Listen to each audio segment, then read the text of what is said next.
Finally getting up to go work out. I just got this new heater. There's this remote that comes with it, and you can just turn it on, turn it off, and you can raise the temperature, and there's also a timer. So it's really great, and what I love most about it is how quiet it is. So if you're interested in buying one, I will link it down below. It's honestly such a great investment, and it's able to heat up my entire room. Okay, now it's time to go work out now that my room is warmer and I feel like I can actually change. You guys, it is 39 degrees.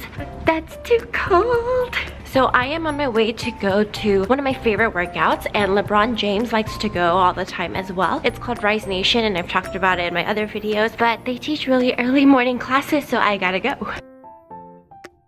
LA traffic, what else is new? Alright, so I made it, and it's so cold I can see my breath.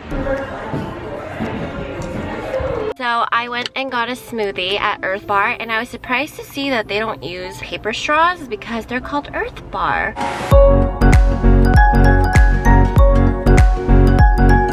So this has been my outfit almost the entire break, and it's going to stay this way all day. Fun fact, I don't blow dry my hair. I just never really needed to or wanted to because it really dries out my hair and it takes too long. So I just leave it like this. So I'm actually going to plan my first day of school back from break, and it's funny because I'm wearing my maybe later sweater, but I'm taking care of it now because I want to be more productive. Honestly, the first day after break kind of makes me feel a little nervous, kind of like the first day of school, just because it's been 2 weeks since I've seen my students. I don't know how they're going to act. I need to look over what I'm teaching and just to remind myself of what it's like to teach every day. Okay, so here's a picture of what my drawer was filled with before, and then now when I open it, voila! It's all neat. Okay, don't pay attention to that corner. So I'm just going to look over some of my textbooks and then refresh my memory on what I'm going to teach. So my Mondays are the times where I get to prep the most. And then Tuesday, Wednesday, Thursdays, I'm teaching all day. And then Fridays are a little better. But what I'm most concerned about is writing. We have writing Tuesday, Thursday, Friday. And the curriculum is new to me because I went to the training at Columbia over the summer, and now it's just putting everything into practice. It's difficult to remember everything that you learned in a whole week, so I'm just gonna read over it and make sure I know what I'm doing. So right now we're talking about argument essays, and the thing is that the curriculum is scripted, and so you can literally just say everything that's on here, but I want to have a good idea of what I am talking about, and I also want to type out an example essay for my students. So let's type it out right now.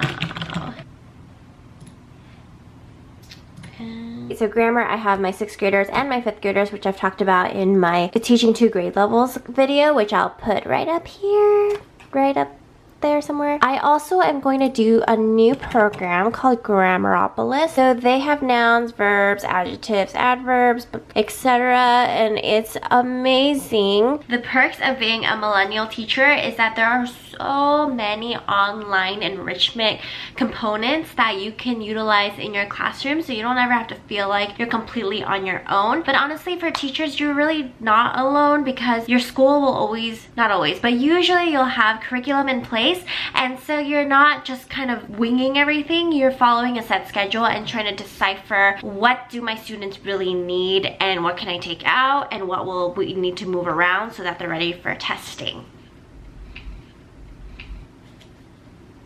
Then we'll go ahead and look over lesson 1. So addition with unlike denominators. At first I wasn't sure why they started with unlike denominators, because typically you always start with like denominators and you start with the easy stuff first and then you move on to the harder ones, and adding unlike denominators is a little more difficult than like denominators, but it's because they want me to incorporate the fraction tiles, which are great, and this curriculum gives us all the fraction tiles we could ever need. So these are fraction tiles tiles where this red bar is 1, and then there's also these half and fourth tiles, and then kids can just put them together and figure out, okay, what do I need to add in order to get 1. Already though, looking at this, I'm wondering, homework would be a little difficult for them because they don't have fraction tiles at home. So I'm gonna look online and see if I can find any fraction tiles that they can cut out and take home with them, just so they can visualize. But of course, I can also teach them how to convert unlike denominators to equivalent fractions, but that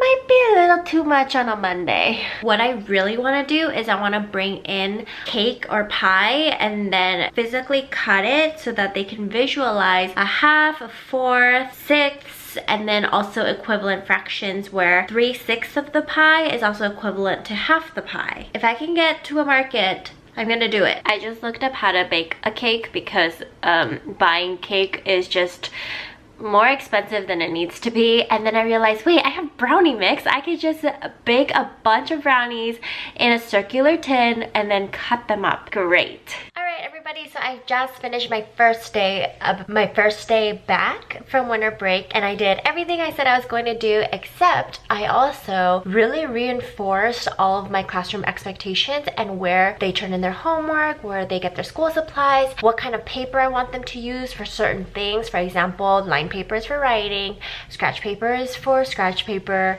and then white printer paper is just for things that I asked them to use it for, just so that we're a little more conservative with our school supplies. A lot of my students were like, wait, but we already know this, why are you telling us again?